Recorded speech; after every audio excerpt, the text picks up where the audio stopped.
तो चलो हम चलते हैं, आगे चलते हैं। हमारा आज का जो टाइटल है वाइटल बॉडी मेडिसिन का, वो है हमारा मणिपुर चक्र।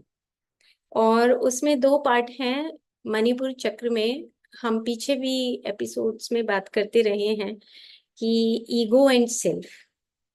ईगो मीन्स कि हम उसको अपनी आइडेंटिटी, बॉडी की आइडेंटिटी को मान लेते हैं, या हम अपने आत्मा की आइडेंटिटी को मानते हैं। सेल्फ वो है जो बिल्कुल अलग खड़ा है, एक ऑब्जर्वर की तरह जो देखता है।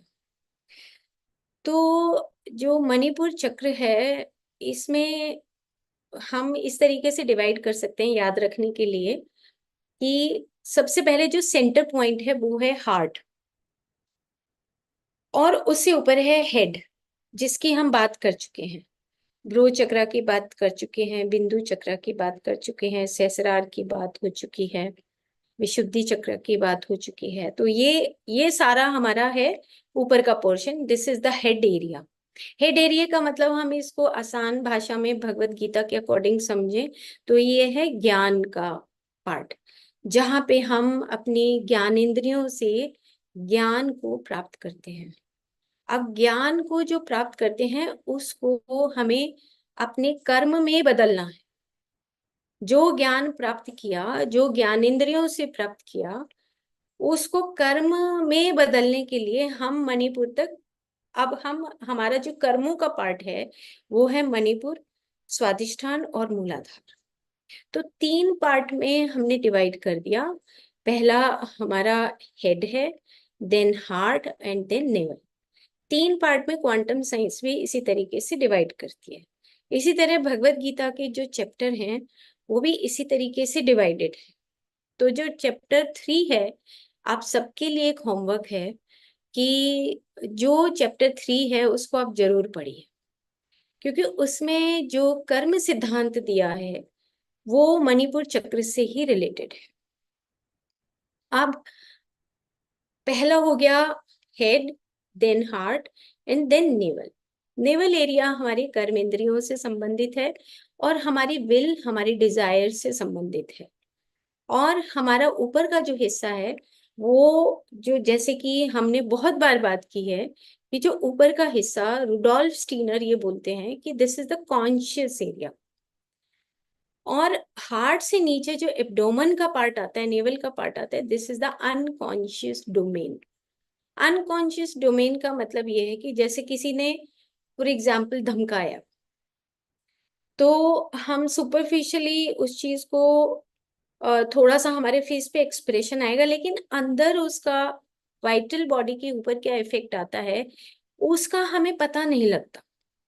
यानी कि ना हमें हमारी एस्ट्रल बॉडी और जो हमारी वाइटल बॉडी है, एस्ट्रल बॉडी मीन्स हमारे कुछ थॉट्स, इमोशंस, और हमारी वाइटल बॉडी जो हमारी फीलिंग्स हैं, वो अनकॉन्शियसली हमारे मणिपुर चक्र के चारों तरफ ही रोटेट होती रहती है, वाइब्रेट होती रहती है।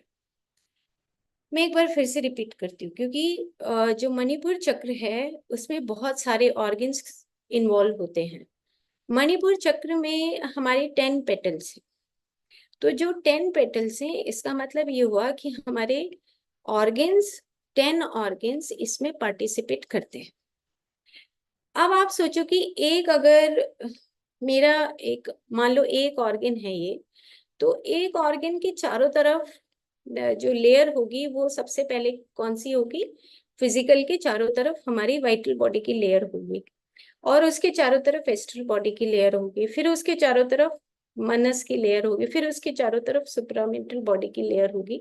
ऐसे हर एक ऑर्गन आपस में उन सूक्ष्म लेयर से लिपटा हुआ है, सूक्ष्म परतों से लिपटा हुआ है। अब जैसे बिटरनेस की फीलिंग आई, तो बिटरनेस जो है वो सीधा उस, ऑटोमेटिकली वो जो एनर्जी फ्लो है वो लिवर की तरफ जाएगा। हो सकता है कि गिल्ट की फीलिंग आए और कुछ नेगेटिव इमोशंस आए, तो वो एनर्जी का जो फ्लो है वो पेनक्रियास की तरफ जाएगा। तो इसी तरीके से जो ईसोफेगस का ऊपर का पार्ट है, जो स्टमक का पार्ट है, स्मॉल इंटेस्टाइन का पार्ट है, किडनीज हैं, मैं पिक्चर दिखाऊंगी, और लिवर है, पेनक्रियाज है, स्प्लीन है, ये सारे के सारे ऑर्गन्स हमारे मणिपुर चक्र में इन्वॉल्व होते हैं। जैसा हमारा इमोशन आएगा, जैसी हमारी फीलिंग आएगी, उसी के अकॉर्डिंग वो ऑटोमेटिकली जो वाइब्रेशंस हैं वो धीरे धीरे ट्रेवल करते हुए या तो लिवर में चला जाएगा, या इसोफेगस के ऊपर वाले पार्ट में ही अटक जाएगा, या वो वाइब्रेशंस हमारी स्टमक में आ जाएंगी, जैसे हमारे गैस्ट्रिक अल्सर होता है। ये हम बीमारियों की बातें नेक्स्ट वाले एपिसोड में करेंगे, अभी हम थ्योरी का पार्ट समझते हैं। तो इस प्रकार से जो हमारे चारों तरफ हमारे जो ऑर्गन्स हैं वो इसमें इन्वॉल्व होते हैं। अब मान लो कि हमारे जो ऑर्गन्स हैं उसके पीछे, उसको बोलते हैं सीलियक प्लेक्सिस। सीलियक प्लेक्सिस वो है जो एक जो नाड़ी तंत्र होते हैं उनका गुच्छे के रूप में सारे ऑर्गन्स की जो नाड़ियां हैं, जो नर्वस प्लेक्सिस है, वहां पे जो नर्व्स हैं वो उसके साथ कनेक्टेड होती हैं। अब आप एज्यूम करते जाइए कि अगर एक लिवर है, इस तरफ पेनक्रियाज है, बीच में इंटेस्टाइन है, साइड में स्प्लीन है, ऊपर स्टमक है, नीचे किडनीज हैं, सुप्रारीनल ग्लैंड है किडनीज के ऊपर जो दो ग्लैंड होते हैं, ये सारे आपस में पीछे से सीलियक ग्लैंड, सीलियक प्लेक्सस के पीछे जुड़े हुए हैं गुच्छे के रूप में। अब इमोशन या हमारी जो फीलिंग आती हैं वो अनकॉन्शियस डोमेन में होने की वजह से हमें पता नहीं लगता। जैसे एंगर, अगर हमें गुस्सा आता है तो वो जो गुस्सा है हमें तो नॉर्मल लगता है कि ठीक है अभी हमने गुस्सा कर दिया, और उसके बाद हम 1 घंटे के बाद 2 घंटे के बाद हम नॉर्मल हो गए। लेकिन उसका इम्पैक्ट हमारे मणिपुर चक्र के ऊपर पड़ता है। क्यों? उसका अब हमें रीजन जानना है।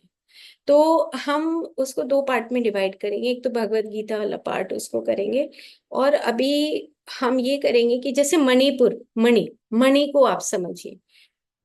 मणि का मतलब क्या होता है? आप मणि का मतलब अच्छी तरीके से जानते हैं कि एक चमकने वाली चीज जो चमक रही है, जो आ, हमने रख दी और चारों तरफ से उसका प्रकाश आ रहा है ना। तो वो प्रकाश यहाँ पे मणिपुर चक्र, या हम सोलर प्लेक्सिस भी इसको बोलते हैं। तो जो मणि है और पुरी, मणिपुर, पुर का मतलब क्या हुआ कि कोई ऐसा सिटी, कोई ऐसा रीजन, कोई ऐसा डोमेन जहां पे हमेशा एक चमक बनी हुई है, यानी कि अग्नि का स्थान हो गया ये। तो अग्नि का स्थान होने की वजह से इसको एक लिविंग, एस्ट्रली लिविंग पार्ट बोला जाता है। एस्ट्रली लिविंग का मतलब ये हो गया कि ट्रिगरिंग होती है, ट्रिगरिंग होगा, फ्लक्चुएशंस होती है उसमें, अंडुलेशंस। थियोसॉफिकल सोसाइटी ने इसको बोला है कि अंडुलेशंस है, मतलब कि वो फ्लक्चुएट करेगा एकदम से। जैसे किसी को हमने देखा और वो हमें पसंद नहीं है, हम मुंह से ना बोले, लेकिन वो हमारे अंदर वो ट्रिगरिंग होगी। क्यों? क्योंकि वो फायर एलिमेंट है। क्यों? क्योंकि वो मणिपुर का एरिया है। वहां पे जैसे डिस्टरबेंस आएगी ऑटोमेटिकली फायर का कलर भी चेंज होगा। तो यहाँ पे अमूमन तो हम देखते हैं कि मणिपुर चक्र में येलो कलर को दर्शाया गया है। बट आयुर्वेदा ये बोलता है कि ना, जैसे लिवर के चारों तरफ का पीछे का जो नर्वस प्लेक्सिस है, जो सीलियक प्लेक्सिस से जुड़ता है, जो स्प्लीन का एरिया है, जो पेनक्रियाज का एरिया है, जो गॉल ब्लैडर का एरिया है, जो किडनी का एरिया है, ये कहते हैं कि उसके चारों तरफ की जो चैनल्स होती हैं, जैसे कलर का ऑर्गन होता है वैसे ही कलर की एनर्जी रोटेट करती है। तो उसमें येलो कलर तो है ही, उसके साथ ग्रीन कलर भी इसमें रखा गया है। कुछ ट्रेडिशंस जो हैं वो इसको ग्रीन कलर को रखती हैं, बट आप भी देखेंगे कि गॉल ब्लैडर में से जो एंजाइम्स निकलते हैं वो ग्रीन कलर के निकलते हैं। ऐसे लिवर में और पेनक्रियास से जो ब्लूइश कलर के निकलते हैं, क्योंकि जैसा वो ऑर्गन है वैसे ही चारों तरफ के स्रोतस के कलर देखे गए हैं, आयुर्वेद ये बोलता है। तो कहने का मतलब ये है कि आपकी फ्रीक्वेंसीज जो हैं, हम वाइटल बॉडी की बात करें, हम भौतिक स्तर पे कोई चर्चा नहीं कर रहे हैं, हम सिर्फ वाइटल बॉडी की बात ही कर रहे हैं। तो वो हमारी एनर्जी जो पैटर्न्स हैं अंदर, उसमें हमारी जो वेव लेंथ है, हम कितना जल्दी ट्रिगर होते हैं, कैसे हमारे भाव आ रहे हैं, कैसे हमारी फीलिंग्स हैं, ये सारा हमारे अलग अलग उस वेव लेंथ के अकॉर्डिंग वो वहां जाके हमारी वो फीलिंग्स और ये सब अंदर ऑटोमेटिकली एक जाल बनाती रहती है। और ये जो सीलियक प्लेक्सिस है, इसमें कुछ चीजें ऐसी जो जिनको गैंग्लियन बोलते हैं, कि गैंग्लियन होता है कि एक बीच में एक नोट टाइप, नोट में इधर से भी तार आ रही है, इधर से भी तार आ रही है, इधर से भी तार आ रही है, इधर से भी, और फिर ये सारा मैसेज कन्वे करता है ब्रेन को। तो ये क्या करेगा कि यहाँ से कोई इमोशन आया, यहाँ पे ट्रांसलेट हुआ, इंटरप्रिटेशन हुई, और जाके ब्रेन को मैसेज दे दिया। तो कहने का मतलब है, इसको और आसान तरीके से समझते हैं कि अब हमारे जो सारा भाव है, भाव शरीर, ये सारा भाव शरीर हमारा मणिपुर से रिलेटेड है। हमारे कर्मों का, कर्म जो हम फिजिकली कोई कर्म करते हैं, मान लो, और एग्जाम्पल देखते हैं कि मान लो उठने का दिल नहीं करता कभी कभी, बहुत सुस्ती आती है, तो हमारे वो जो सुस्ती आ रही है, हमारा उठने का दिल नहीं करता, हम लेजी हो गए हैं, हम आलसी हो गए हैं, तो उसका मणिपुर के ऊपर जो प्रभाव है, वो बैकग्राउंड में अगर हमारे इमोशंस देखे जाएं, तो वो हमारे पीछे रिफ्लेक्ट होते हैं कि हम अपने उस कर्म को क्यों नहीं कर पा रहे हैं, हम कर्म इंद्रियों के माध्यम से उस कर्म को कर क्यों नहीं पा रहे। मतलब समझे आपकी, ये वाला जो हमारे तीन चक्रास हैं, इसमें जो हमारी एक्सरसाइजेज होंगी, वो हमारी एक्टिवनेस की एक्सरसाइजेज होंगी। यहाँ तो हमारा ज्ञान का एरिया है, हेड एरिया है। नीचे की जो एक्सरसाइजेज होती हैं वो फास्ट होती है, जैसे साइकिलिंग करना, वज्रासन में बैठना, ये सब एक्सरसाइजेज इसलिए हैं क्योंकि फास्ट मूविंग करना, फास्ट चलना, ये एक्सरसाइजेज हमारी नीचे की तीन चक्रास की होती है। क्यों? क्योंकि ये सबसे ज्यादा इस एरिया में हमारे इमोशन स्टोर होते हैं। जो हमने शायद 2-3 एपिसोड से पहले बताया था कि जो 80 to 85% जो वाटर है, उसके अंदर जो हमारी मेमोरीज रहती हैं, वो हमारी नेवल एरिया के चारों तरफ और उसके नीचे वाले एरिया में रहती हैं।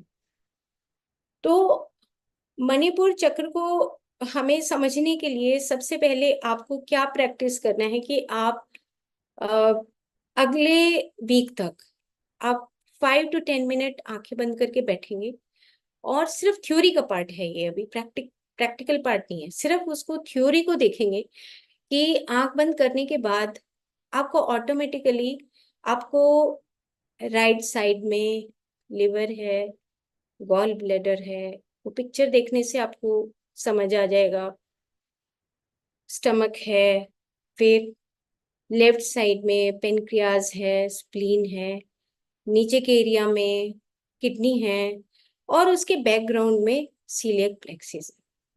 ये कॉन्टिन्यूटी आपको मणिपुर चक्र, इतना आसान नहीं है कि हम उसको मणिपुर चक्र है, चलो जी मणिपुर चक्र की क्लींजिंग करते हैं। क्लींजिंग करने के लिए हमें अपनी उस वाइटल बॉडी के अंदर जो नेटवर्किंग है, उसको हमें समझना पड़ेगा।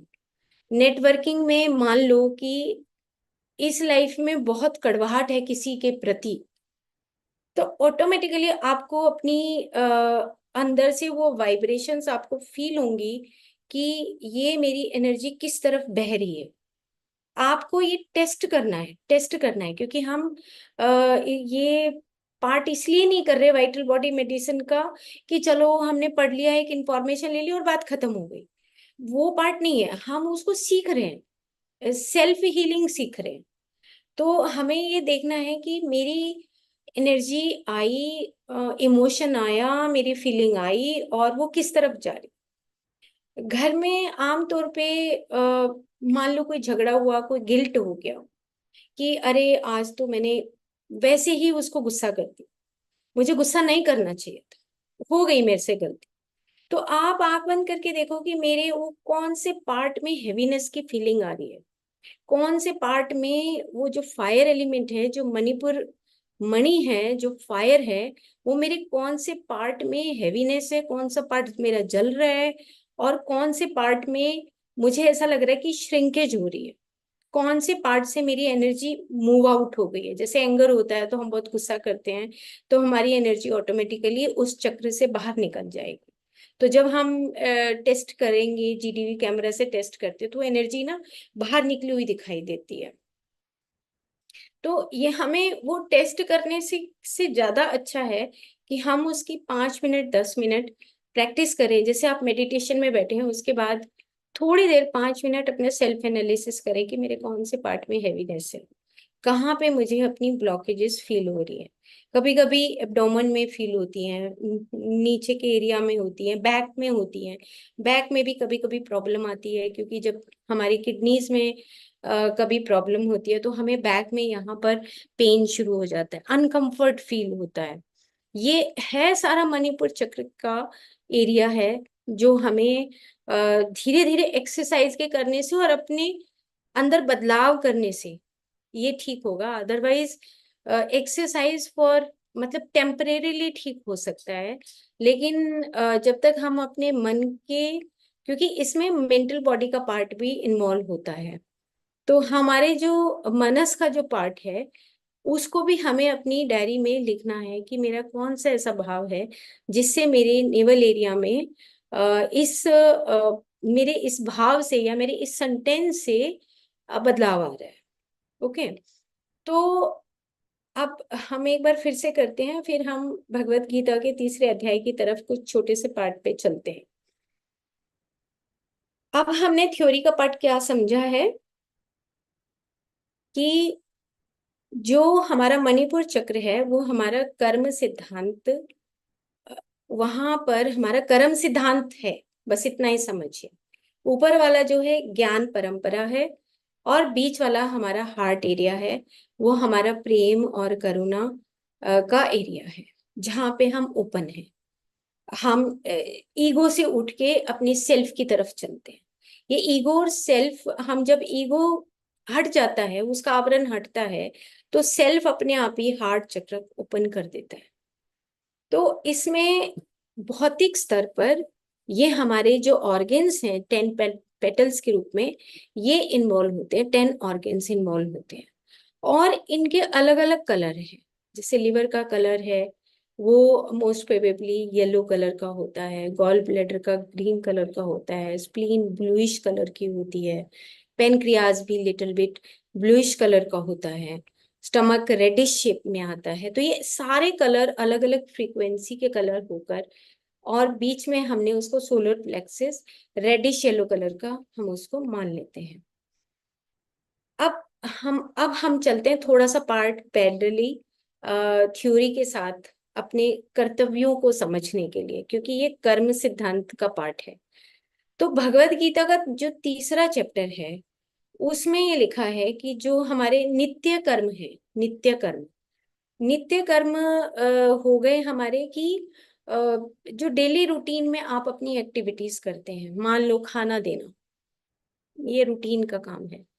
मान लो सुबह उठ के घर को सेट करना, ये एक रूटीन का काम है। तो ये जो हमारे नित्य कर्म है, उस वो जो कर्म है वो हमारे मणिपुर चक्र से संबंधित होते हैं। नंबर 2, जो हमारे इसको, और हम जैसे आपने देखा होगा, मैम पत्री जी बोलते थे कि वी आर को क्रिएटर्स, ऐसे बोलते थे, we are creators and we are co creators. तो आपको एक बात समझनी है, मणिपुर चक्र का कंसेप्ट समझने के लिए आपको ये समझना है कि ये जो अंश आत्माएं हैं, भगवत गीता के तीसरे पार्ट से लिया गया है, ये तीसरे अध्याय से, अंश आत्माएं होती हैं और पूर्ण आत्मा होती है। हमारी जर्नी पूर्ण आत्मा की तरफ चलने की है। तो अंश आत्माएं कौन हुई? जो अभी ट्रायल कर रही हैं अंडर द गाइडेंस ऑफ पूर्ण आत्मा। अंश आत्मा वो हो गई जो हम अपनी गलतियों से धीरे धीरे सीखते सीखते सीखते सीखते अपने कर्म सिद्धांत के अनुसार हम धीरे धीरे वो सीखते हुए उन चीजों से आगे निकलते हैं, आगे बढ़ते हैं। तो मणिपुर चक्र एक ऐसा स्थान है कि जहां पर भौतिक स्तर का एरिया जुड़ा हुआ है, क्योंकि ये सारा डाइजेस्टिव सिस्टम का पार्ट है। आप खड़े होंगे क्योंकि ये विल पावर या विलिंगनेस और डिजायर्स का पार्ट है। आपको खाना खाने की डिजायर होती है और भौतिक स्तर से जुड़ा हुआ है। जैसे ज्ञान वाला जो पार्ट है वो भौतिक स्तर से थोड़ा दूर है, ये वाला भौतिक शरीर के सबसे नजदीकी पार्ट है जो अनकॉन्शियस रीजन में है। तो अब आपको क्या करना है कि आपको एक्टिव रहना है। आपके अंदर से कोई भी विचार आए कि मुझे ऐसा करना चाहिए, तो आपको तुरंत उसको एक्शन में लेना है। कर्तव्य कर्म में ये लिखा है कि बहुत कम जो कर्म करते हैं उससे कहीं अच्छा है कि आप कर्म करिए, और कर्म करने से कहीं अच्छा है कि अधिक कर्म करिए, और अधिक कर्म करने से कहीं अच्छा है अत्यधिक कर्म करिए। ये भगवत गीता की तीसरे अध्याय का 10वां 12वां श्लोक है। जो पत्री जी की जो भगवत गीता है उसमें उन्होंने लिखा है इस बात को कि आप कर्म करते जाना है, स्लगिश नहीं होना है।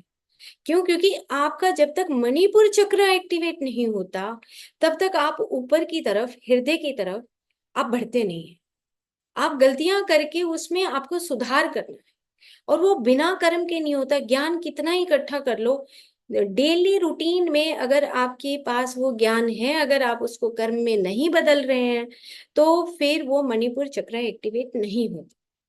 तो हमें उस मणिपुर चक्र को एक्टिवेट करने के लिए बहुत एक्टिव रहने की जरूरत है, क्योंकि नीचे के दो चक्रास भी जब हम आगे बढ़ेंगे तो वो दोनों चक्रास भी इसके साथ जुड़े हुए हैं। तो एक हो गया हमारा कर्तव्य कर्म, नियमित जो कर्म है वो रूटीन में आप जब करेंगे तो उसमें आपको कुताही नहीं बरतनी।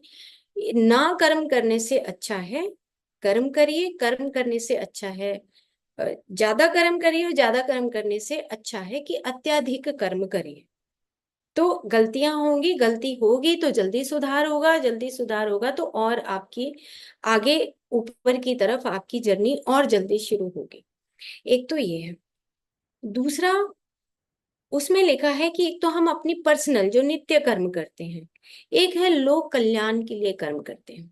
तो मैं अभी अंश आत्मा और पूर्ण आत्मा की बात कर रही थी। जो हम लोक कल्याण के लिए ही इस सृष्टि की रचना हुई, ये हमें फैक्ट समझना पड़ेगा। हमारे अपने घर बनाने के लिए सृष्टि की रचना नहीं हुई, बच्चे पैदा करने के लिए सृष्टि की रचना नहीं हुई। बच्चे पैदा इसलिए किए क्योंकि हम उनके साथ अपनी उस प्रकृति की जर्नी को समझ पाए। इसलिए एक ये पूरी प्रथा चली कि परिवार बसाया जाए, बच्चे हों और घर बनाया जाए। तो ये तो कंटेम्परेरी पीरियड में आगे चेंज होता रहेगा। कभी ईंटों का घर बनेगा, कभी मिट्टी का घर बनेगा, कभी कहीं समुद्र किनारे दूसरे टाइप के घर बनेंगे। ये जर्नी है। लेकिन अगर सृष्टि की रचना हुई है तो वो लोक कल्याण के लिए ही हुई है। और लोग तो जो हमारी जो पूर्ण आत्मा होती है और जो हम लोग अंश आत्माएं हैं, पूर्ण आत्मा का मतलब ये हो गया कि जिसने अपने उस कंप्लीशन, उस जर्नी को अंश आत्मा से होते होते उस कंप्लीशन की तरफ पूर्ण आत्मा बन के, जैसे कि भगवान कृष्ण है एग्जाम्पल। तो ये क्यों उन्होंने हमारे अंदर इस सीड को क्यों डाला? क्या इस सीड को इसलिए डाला कि हम परिवार बसाएंगे बार बार, हर हर बार, या इसलिए डाला कि हम बड़े बड़े घर बनाएंगे? ये पार्ट बिल्कुल अलग है। ये एक नियमित कर्म है। नियमित कर्म का ज्यादा रोल नहीं रहता। अंश आत्माएं और पूर्ण आत्मा आपस में मिलके लोक कल्याण के लिए इस धरती पर आती हैं, और उसी को हम यज्ञ कर्म बोलते हैं। अब देखो कर्म की बात आ रही है, तो यज्ञ कर्म का मतलब होता है कि जो काम आप लोक कल्याण के लिए करते हैं, ये यज्ञ कर्म है। तो आपको अपने दिन भर के काम में, ये आपको अपनी डायरी, आप अपना एक मेज बना लो, अपना टेबल बना लो, वहां पे एक डायरी खोल के रख लो, एक पेन रखो। अगर सच में हमें एनलाइटनमेंट चाहिए, तो आपको लिखते जाना है दिन भर में आपने कौन सा यज्ञ कर्म किया है अपने मणिपुर चक्र को जगाने के लिए। मणिपुर चक्र जागेगा सिर्फ और सिर्फ जब आपकी सारे ऑर्गन्स तब जागेंगे जब आप यज्ञ कर्म में सम्मिलित होंगे एज ए अंश आत्मा। और अंश आत्मा के साथ अगर पूर्ण आत्मा, जो परम आत्मा हमारे साथ रहती हैं, जिसको हम एज ए कॉन्शियसनेस भी बोल सकते हैं, लेकिन वो हमारी मदद अगर करती हैं, तो हमें ये काउंट करना है कि दिन भर में हमने कितने यज्ञ कर्म किए। तो अपने आप ही आपके मणिपुर चक्र ओपन होने लगेगा, वो चैनल सब खुलने लगेंगी, चाहे वो फिर लिवर है, और चाहे वो पेनक्रियास है, चाहे वो स्प्लीन है। तो अंश आत्मा और पूर्ण आत्मा यहाँ पर लोक कल्याण के लिए आते हैं। तो लोक कल्याण का मतलब ये हो गया कि ये जो सृष्टि की रचना है और प्रलय है, ये दोनों चीजें इसलिए होती हैं कि हम आते रहें और हम अंश आत्माएं सीखते रहें। इसी को पत्री जी बहुत आसान भाषा में बोलते थे कि वी आर द को क्रिएटर्स, हम अंश आत्माएं हैं। वी आर द को क्रिएटर्स। को क्रिएटर का मतलब कि ये मतलब इसको आयुर्वेद में प्रजा और प्रजापति बोला गया है। इसको हमने शायद फर्स्ट सेकंड एपिसोड में डिस्कस भी किया था, छोटे से पार्ट को, कि प्रजा और प्रजापति मतलब कि हम माँ हैं। अब माँ होने का मतलब ये नहीं है कि मेरे ही दो बच्चों की मैं केयर कर रही हूँ। माँ का मतलब मदरहुड। मदरहुड का मतलब क्या आप माँ की तरह, क्या आप लोक कल्याण के लिए काम कर रहे हैं? अगर लोक कल्याण के लिए मैं काम नहीं कर रही हूँ, सिर्फ मैं अपने दो बच्चों के लिए काम कर रही हूँ, तो मैं उस तीसरे अध्याय की कैटेगरी में जो लिखा है कि यज्ञ कर्म है, मैं उसमें नहीं आती हूँ। मैं योगी बनने की उस रास्ते पे भी नहीं आती हूँ। तो हमें ये देखना है कि हम यज्ञ कर्म कर रहे हैं या नहीं कर रहे हैं। तो वो हमारे मणिपुर चक्र से संबंधित है। अब जो अंश आत्माएं और परम आत्माएं जो मिलके जो काम करते हैं, उसको बोला जाता है यज्ञ कर्म। यज्ञ कर्म वो होता है कि जैसे मान लो एग्जाम्पल कि मेरे घर में कोई व्यक्ति आया और एक के बजाय दो आ गए, दो के बजाय तीन आ गए। ये फ्लो है यूनिवर्स का, टेस्टिंग है, टेस्ट चलता है हमेशा। और मेरे घर में दो सब्जियां बनी हुई हैं, और हमने कहा कि आप खाना खाएंगे। तो यज्ञ कर्म करने वाला, जो यज्ञ कर्म करने वाला होगा, वो दोनों सब्जियां रखेगा उसके पास। वो एक सब्जी को छुपाएगा नहीं, वो ये नहीं कहेगा कि ये मेरी है। जो मेरी है वो सबकी है। यज्ञ कर्म का मतलब ये भी होता है, जो मेरा है वो सबका है। तो ये तब मणिपुर चक्र से हमारी एनर्जीज ऊपर उठती हैं, जब हमारा ईगो छूटता है और सेल्फ का निर्माण होने लगता है, होलनेस का निर्माण होने लगता है। तो अगर हम डेली की प्रैक्टिस में ये जब चीजें डालेंगे, तब वो मणिपुर चक्र की ओपनिंग होगी। वैसे हम कितनी इंफॉर्मेशन गेन कर लें, ये मणिपुर चक्र है, बट मेरा पर्सपेक्टिव, क्योंकि काफी सालों से ये प्रैक्टिस चल रही है, तो ये सीखा है कि आपके जो एक्सपीरियंस है मणिपुर चक्र से, जैसे कि सोलर प्लेक्सिस है, ये भोजन का एरिया है जहाँ पे हम खाना खाते हैं। और मेरा तो पेट भर जाएगा, मैं तो खाना खा लूंगी, लेकिन क्या मेरे घर में जो और सदस्य हैं, मैंने उनको ठीक ढंग से खाना दिया है? अगर खाना नहीं दिया है तो ऑटोमेटिकली ब्लॉकेजेस हो जाएगा वाइटल बॉडी में, फिर एक्सरसाइज करने से भी नहीं खुलेगा, सॉरी, मतलब नहीं खुलता वो। क्योंकि ज्ञान और कर्म दोनों का मिलना, संयोग बहुत इंपॉर्टेंट है। तो ज्यादातर क्या होता है कि ये पुस्तक थी, उसमें ये बताया गया था कि भी ज्ञान तो बहुत जल्दी गेन कर लेते हैं हम लोग, लेकिन जो कर्म में बदलना है उसमें बहुत टाइम लगता है, बहुत सारी जर्नीज लगती हैं कर्म में बदलने के लिए। तो ये प्रैक्टिस हमें करनी है कि अपने, अगर घर में कोई आता है तो हमें ये यज्ञ कर्म की तरह, ये यज्ञ कर्म का मतलब कि जहाँ पे भगवान उस घर में निवास करते हो, उसी को प्रसाद बोला गया और उसी को महाप्रसाद बोला गया। कि प्रसाद उसको बोला गया कि जब हम बांट के खाते हैं वही प्रसाद होता है। आप देखते हैं कि मंदिर में जाते हैं, गुरुद्वारे में जाते हैं, तो वो जो प्रसाद है आप वो सब बांट के खाते हैं। तो जो मेरा है वो ही तुम्हारा है। ये मणिपुर चक्र का स्पेसिफिक प्रिंसिपल है कि जो आपका है वो ही सभी का है। आपको ये भावना सीखनी है, क्योंकि ये भाव शरीर का एरिया है। और इसी तरह जो महाप्रसाद है, महाप्रसाद वो होता है कि जिसमें आप सबसे, मतलब पहले सबको खिलाते हैं और उसके बाद में जो बचेगा तो आप खाते हैं, वो महाप्रसाद। तो महाप्रसाद में आपने देखा होगा कि ऐसे ऐसे संत हुए हैं कि एक जैसे ड्रम है, एक नारनूल के पास एक मंदिर है, बहुत पहले मैं जाती थी वहां पर। और वो ये कहती कि ड्रम में हाथ डालते रहते तो खत्म ही नहीं होता था प्रसाद। वो डलता रहता था और वो देते रहते थे, हाथ डालते थे और देते रहते थे, हाथ डालते थे। तो ये महाप्रसाद की जो सिद्धियां हैं ये उनको आती हैं जिनका मणिपुर चक्र ओपन होता है। तो उसके घर से कभी भी भोजन खत्म नहीं होता। तो ये मणिपुर चक्र का की महिमा है कि अगर हमें मणिपुर चक्र को सीखना है तो हमें कर्म सिद्धांत को जानना पड़ेगा। तो दो इसमें पार्ट हो गए। एक पार्ट हो गया जो नित्य कर्म है, नित्य कर्म, और उसके साथ एक लोक कल्याण के लिए। नित्य कर्म वो होता है जो हम अपने अपने पर्सनल जो हम करते हैं, सोच संतोष तप स्वाध्याय यम नियम में जो आता है कि हम अपनी शुद्धता के लिए, अपनी डेली के वर्क के लिए जो करते हैं वो नित्य कर्म है। लेकिन इसके लिए धरती सृष्टि का निर्माण नहीं हुआ।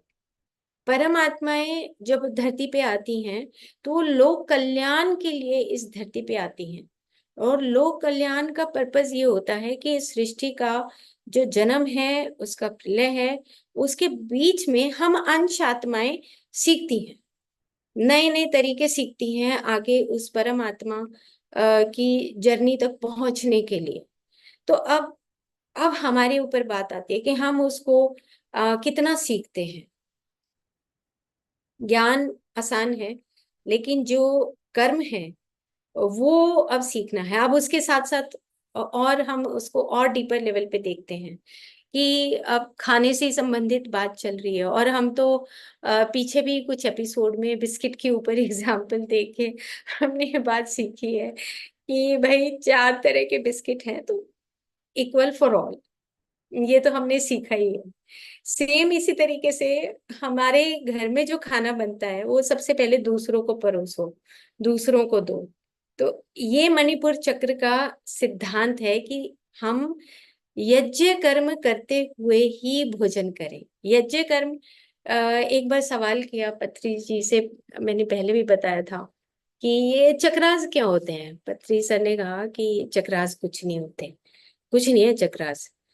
तो एक बार तो ये बोल दिया, लेकिन जब दूसरी बार कहीं और सवाल आया तो उन्होंने कहा कि ये जो मणिपुर चक्र है ये है कि जितना तुम सेवा करोगे, भोजन दोगे जितना, मतलब मूलाधार चक्र मटेरियलिज्म से रिलेटेड है। आपका विशुद्धि चक्र आप कितना अच्छा संदेश देते हैं ना, कितना अच्छा आपका ज्ञा चक्र है, कितना अच्छा आप ज्ञान बांटते हैं। ऐसे ही मणिपुर चक्र है कि कितनी आप भोजन की सेवा करते हैं। तो भोजन की सेवा में वो यज्ञ कर्म ऐड होता है।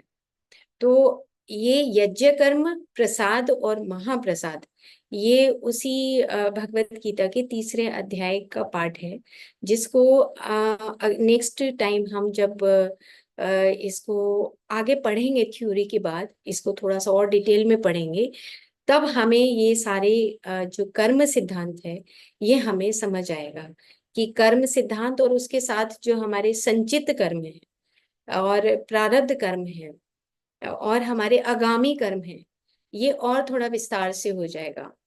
तो ये चीजें हमें समझनी है। ओके, तो आज हम इतना ही करें। थोड़ा सा और मतलब हम कर सकते हैं और आगे मैं स्लाइड्स दिखाती हूँ, उससे हम थोड़ा सा और आगे। संगीता जी कोई वो नहीं है, आपकी मर्जी। टाइम कितना हुआ है? हाँ। अभी तो है टाइम, है ना? तो हाँ। हम स्लाइड से थोड़ा सा आगे चलते हैं ताकि थोड़ा सा वो प्रैक्टिकल भी हो जाए।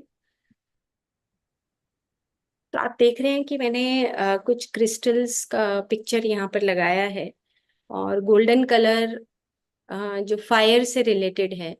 तो आपका जो तपस है, तपस हम बोलते हैं इसको, ओज है, जो तपस है, जिसको कि हम वर्च्यूज बोलते हैं, कि जो आपका ग्लो है, वो आपका सिर्फ और सिर्फ मणिपुर चक्र से ही रिलेटेड है।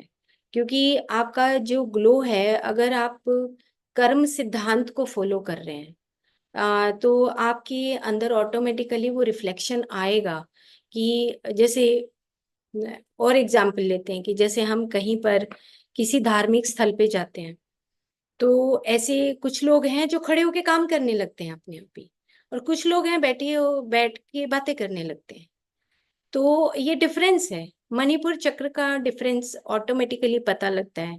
कि कुछ लोग ऑटोमेटिकली जाएंगे वहां पर, अपने आप ही पानी पिलाने लग जाएंगे, अपने आप ही बर्तन उठा देंगे, अपने आप ही वो सारा काम करने लगते हैं। तो जो एक्टिवेशन ऑफ मणिपुर चक्र है, वो ऑटोमेटिकली पता लगता है। जैसे और हम इसको कोई नहीं करता तो हम उसको गलत सेंस में जजमेंटल ना हो। कुछ ऐसे हैं कि जो आपस में चर्चा करते हैं, कुछ अपना एक्सपीरियंस शेयर करते हैं, तो वो विशुद्धि चक्र को उससे रिलेशन हमें पता लगता है। कुछ हैं कि जो अपने एक्सपीरियंस से शेयर करके अपनी ज्ञान की बात बताते हैं दूसरों को, तो वो ज्ञान चक्र से रिलेटेड है। तो इस तरीके से हम ऑटोमेटिकली हम देखते हैं कि अगर मणिपुर चक्र भी हमारा एक्टिवेटेड है, ज्ञान चक्र भी एक्टिवेटेड है, हमारा विशुद्धि चक्र भी एक्टिवेटेड है। तो पत्री जी ने सबसे लास्ट में क्या बात बोली? लास्ट में ये बोला कि जिसका सहस्रार ओपन है, तो वो कोई भी काम कर सकता है, कभी भी किसी भी परिस्थिति में कोई भी काम कर सकता है। तो इसका मतलब ये हुआ कि हमारे जितने भी चक्रास हैं, वो हमारी एक्टिवेशन में अगर हैं, तो ऑटोमेटिकली हमारा पूरा अलाइनमेंट, हर एक चक्रा के साथ जो अलाइनमेंट है, जो हमारी वर्क का, हमारी कर्म इंद्रियों का जो अलाइनमेंट है, वो ऑटोमेटिकली हम सामने वाले को इससे देख सकते हैं, प्रत्यक्ष देख सकते हैं कि इसके सारे चक्रास ओपन है या नहीं है, है ना? तो ये जो फर्स्ट है, ये मैंने आपको बता दिया कि ये, और डिफरेंट डिफरेंट कलर्स है। हर एक ऑर्गेन अपने एनर्जी, डिफरेंट टाइप की एनर्जी रखता है। तो डिफरेंट डिफरेंट कलर्स के साथ ही हमारा पूरा सोलर प्लेक्सिस पूरा येलो कलर का नहीं होता, वो ग्रीनिश भी आता है, ब्लूइश भी आता है। जब हम बायोफील्ड देखेंगे आगे, जब हम एक पेशेंट का मैं स्टडी दिखाऊंगी आपको, तो उसमें अलग अलग कलर्स आते हैं कि बिफोर एंड आफ्टर का पता लगेगा कि किस तरीके से हमारे कलर चेंज होते हैं। ये एक मैंने इसलिए लगाया ये वाला कि जो 8 लिम्स ऑफ योग है, ये सारा मणिपुर चक्र में ही, जैसे जो अभी मैंने बताया कि जो हमारे नित्य कर्म है, नित्य कर्म हमारे यम और नियम, नियम में नियम से संबंधित हैं। कि सोच है, संतोष है, तप है, स्वाध्याय है, ईश्वर प्रणिधान है, ये हमारा मणिपुर चक्र से रिलेटेड है। अब हम एक थोड़ा सा ये भी मैंने इसलिए लगाया कि जो मैंने आपको कलर्स बताए, जो नाड़ी है, हमारा जो नर्वस सिस्टम है, पूरा जो पीछे का जो प्लेक्सिस है, उसमें अलग अलग तरह की एनर्जीज फ्लो होता है, अलग अलग तरह की एनर्जीज हैं। वो कहीं पर कुछ एनर्जीज हैं जो हमारा इस मणिपुर चक्र में यूं समझें कि सबसे ज्यादा मूवमेंट है, सबसे ज्यादा फ्लक्चुएशंस होती हैं। हम 1 मिनट में खुश भी हो जाते हैं, कभी कभी हमारी ईगो बिल्कुल खत्म हो जाती है, और कभी कभी हमारी ईगो बहुत लिंगर ऑन हो जाती है, बहुत लंबी भी हो जाती है। तो यहाँ पे मेंटल बॉडी का पार्ट भी है, जहाँ पे हम सत्व रज और तम, उसको नेक्स्ट एपिसोड में करेंगे। कि अगर हम तमस में हैं, बहुत ढीले हैं, काम करने का दिल नहीं करता, आलसी हैं, तो वो इनर्शिया जो है, तमस है, वो हमारे उस पूरे उस नेवल एरिया को घेर लेता है, बहुत ज्यादा सेंसिटिव है। तो अलग तरह की एनर्जीज वहां पर रोटेट होती हैं। तो ये नाड़ी का जो संबंध है, ये हमारा एनर्जी बॉडी से, इसके ऊपर एक रिसर्च हुई कि कहने लगे कि ये जो नाड़ियां हैं, इसके पास जो एनर्जी फ्लो करता है, वो एनर्जी जो फ्लो है वो नाड़ियों के पास आता है, नाड़ियों से फिर वो ज्ञान, जो गैंग्लियन की मैं बात बता रही थी, कि वो गैंग्लियन के माध्यम से हमारे ऑर्गन और ब्रेन तक मैसेजेस जाते हैं। ये मैंने आपको बता दिया। उसके बाद ये 10 चक्रास की भी बात बता दी।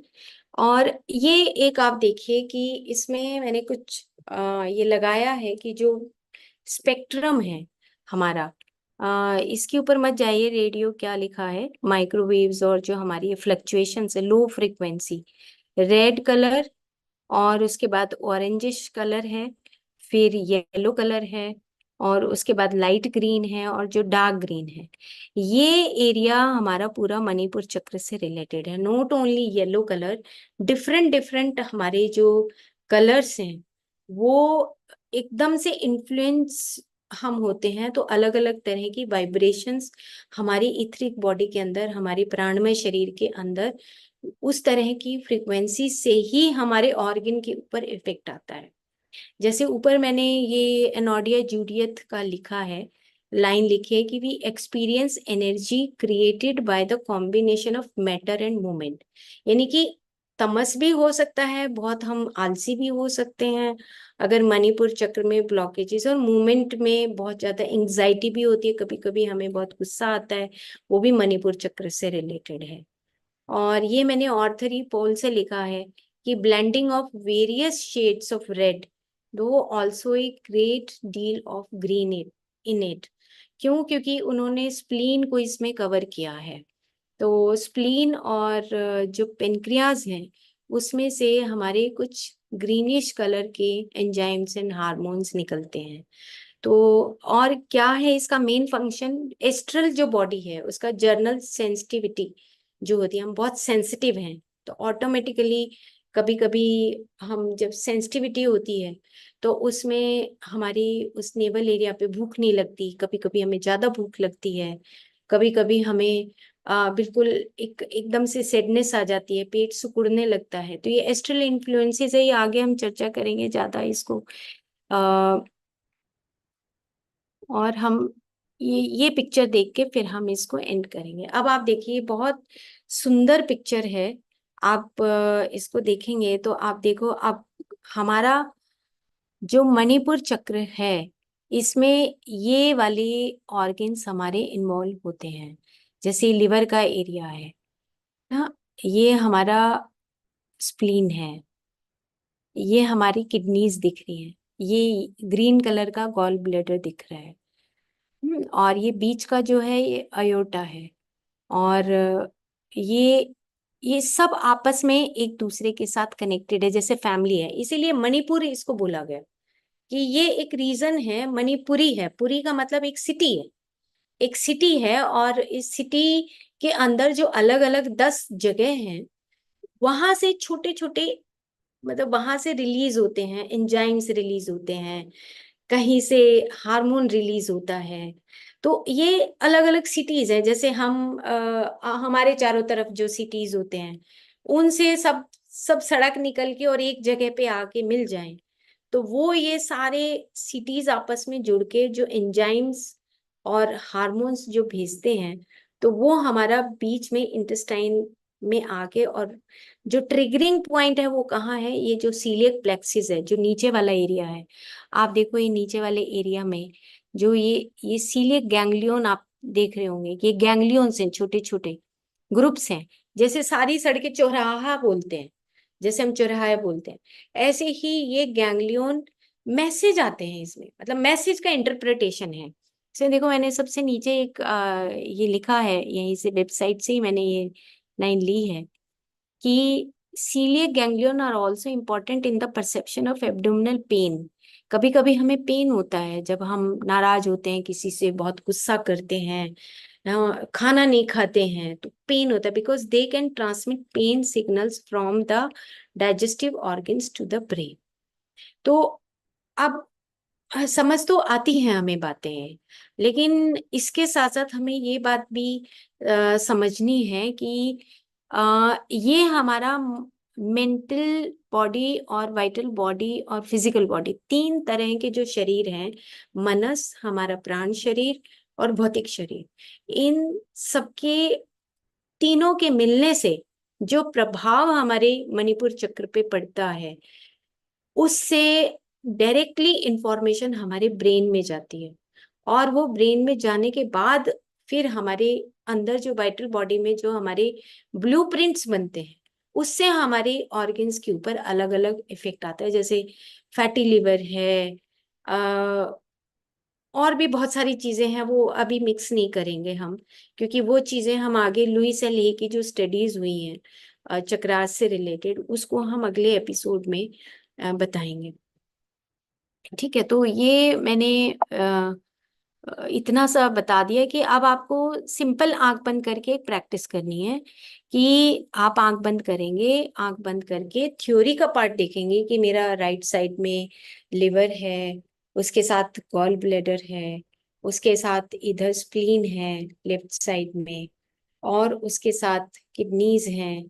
इस तरीके से ये सारा एक सिटी है ये, और इन ये सारी ऑर्गन्स आपस में कनेक्ट होके एक जगह पे सीलेक्ट प्लेक्सिस के माध्यम से सारा इंफॉर्मेशन हमारे ब्रेन को देने के बाद हमारा एक्शन, हम किस तरह के पैटर्न सेट करते हैं, थोड़ा सा है लिटिल बिट डिफिकल्ट।